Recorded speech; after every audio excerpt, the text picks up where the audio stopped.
बीड ते मुंबईतील उच्चभ्रू वांद्रे परिसरात कायदा सुव्यवस्था विस्कळीत झाली आहे.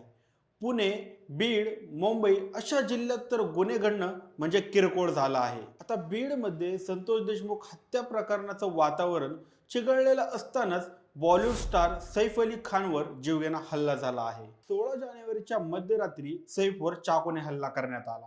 महत्वाची बाब म्हणजे हा हल्ला रस्त्यावर किंवा बाहेर कुठं नाही, तर त्याच्या राहत्या घरात घुसून करण्यात आला आहे.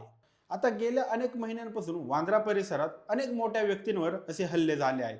त्यात सलमान खान, बाबा सिद्दीकी अशा मोठ्या व्यक्तींचा समावेश आहे.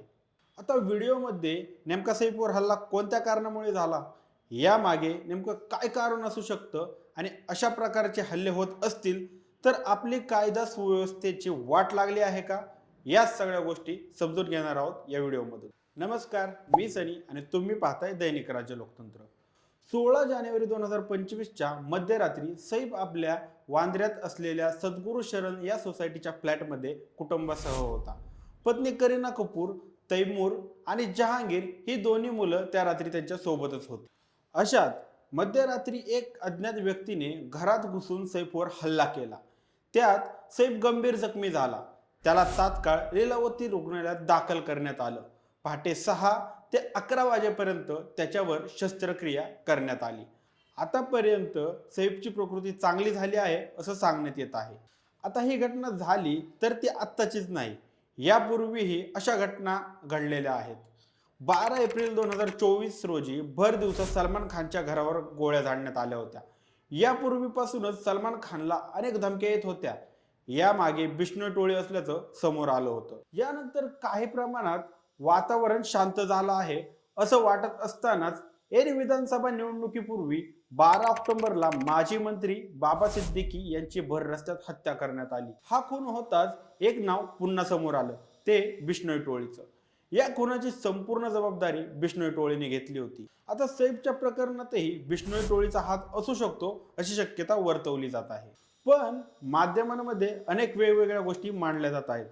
यातला पहिला मुद्दा आहे तो म्हणजे पोलिसांनी दिलेल्या माहितीनुसार चोरी करायला आलेल्या व्यक्तीनेच हा हल्ला केला आहे असं सांगण्यात येत आहे. सीसीटीव्ही मध्ये कैद झालेल्या व्यक्तीला पोलिसांनी ताब्यात देखील घेतला आहे. आता गेल्या अनेक दिवसांपासून सैफ अली खानला सोशल मीडियावर सातत्याने ट्रोल केलं जात होतं. याचं कारण असं की त्याला करीना कपूर पासून झालेल्या 2 मुलांच्या नावामुळे. आता एकाचं नाव आहे तैमूर आणि दुसऱ्याचं नाव आहे जहांगीर. नेटकऱ्यांचं म्हणणं आहे की जे मुघल आपल्या भारतात येऊन आपल्यावर अन्याय करून गेले, त्यांच्या नावावर सैफने आपल्या मुलाची नावं ठेवली आहेत. त्याने आपल्या मुलांची नावं बदलावीत. यामुळे सैफ अली खान सोशल मीडियाच्या रडारीवर अनेक दिवस राहिला होता. आता सैफवर झालेला हा हल्ला या रागातूनही झाला असेल असं अनेकांचं म्हणणं देखील आहे. दुसरीकडे संतोष देशमुख हत्या प्रकरण अनेक दिवसांपासून संपूर्ण महाराष्ट्रात पसरत असल्याने हा विषय शांत व्हावा यासाठीही सैफवरचा हल्ला घडून आणला आहे अशी देखील चर्चा सुरू आहे.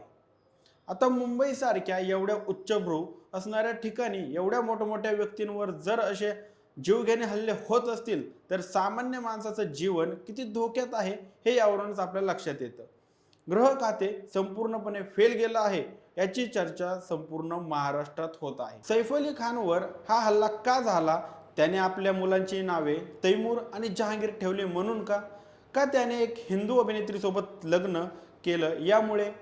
का केवळ चोरीमुळे हा हल्ला झाला आहे? याचा तपास लवकरात लवकर करण्यात यावा अशी मागणी संपूर्ण बॉलिवूडमधून करण्यात येत आहे.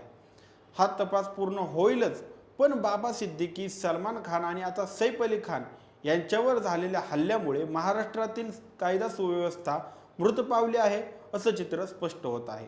तुम्हाला काय वाटतं? सैफने आपल्या मुलांची नावे बदलली असती तर त्याच्यावर हा हल्ला झाला असता का? किंवा हल्ला केवळ चोरीमुळे झाला आहे? यावर तुमची मते आणि प्रतिक्रिया आम्हाला कमेंट करून नक्की कळवा. आणि जर दैनिक राज्य लोकतंत्र चॅनलवर नवीन असाल तर चॅनलला सबस्क्राईब करायला विसरू नका. धन्यवाद.